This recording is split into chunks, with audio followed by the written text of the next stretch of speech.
Oh, hey, sorry everybody. Chris here yet again, and as you can see, I have been forced indoors as the polar vortex is in full force. However, I'm not going to let that stop me. I'm here once again to bring you another Cheatin' Lefty disc golf review video, and today we're going to be taking a look at the Thrasher from Discraft. The Thrasher comes in at a speed 12, glide of 5, turn -3, and a fade of 2 with a stability rating of a 0.4, right in that max distance driver range. So I wouldn't really call the Thrasher flat. It does have a very slight dome to it, and it doesn't matter if it's between Big Z, Z, or this ESP, they all look very identical. So being a speed 12, the Thrasher has a 2.1 centimeter rim, which makes it really comfortable to hold, even for someone who has as small hands as I do. Here we go, looking at the flight of the Thrasher. So the first shot here is with a Big Z. You can see when thrown flat, it gets a really big turn out of it, but still manages to check up and hyzer out. The second one, this is with a Z. Flips up a little bit, gets a slight little bit of turn, and then still hyzers out. This is an ESP, and this was thrown into about a 10-15 mile an hour headwind. You can really see the wind take it, force it over on a turn, but it still checks up at the very end of the flight.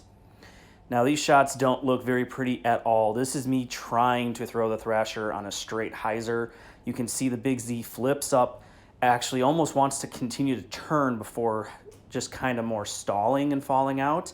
Same thing with the Z. It kind of flips up to flat, and then it just wants to go and stall. While the ESP, I throw it a little bit too flat. It does flip up, the stability kicks in and actually lets it hyzer out. And now we get into what I think is the bread and butter of the Thrasher, and that is hyzer flipping. This first shot, maybe threw it a little bit flat, but you can see it gets a nice turn and then corrects and then hyzers out just a little bit back to straight. Versus the Z, it flips straight up, holds an incredibly straight line, and then hyzers out. Now again, for the ESP, this is being thrown into a decent headwind, but just like the Z, it flips up, really holds that nice straight line, and then hyzers out. So I decided to give it another crack at it. This time I get a little bit more flip and a little more turn in that headwind, and then it hyzers out at the end of the flight.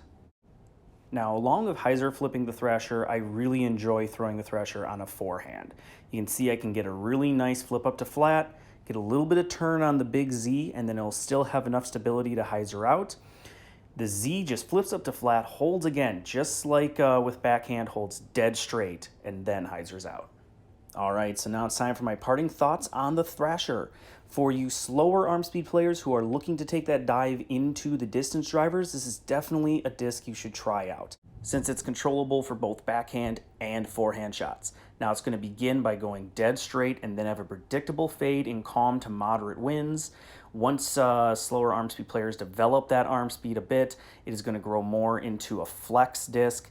And then once you really get to that top echelon of very fast arm speed players, this disc is basically going to be a big tailwind bomber disc or a really long distance roller. So if you liked what you saw on the Thrasher, please visit your local store, or you can even pick them up at discraft.com. Thank you, everybody, and until next time. And a big shout out to my sponsor, Riverside. Thank you.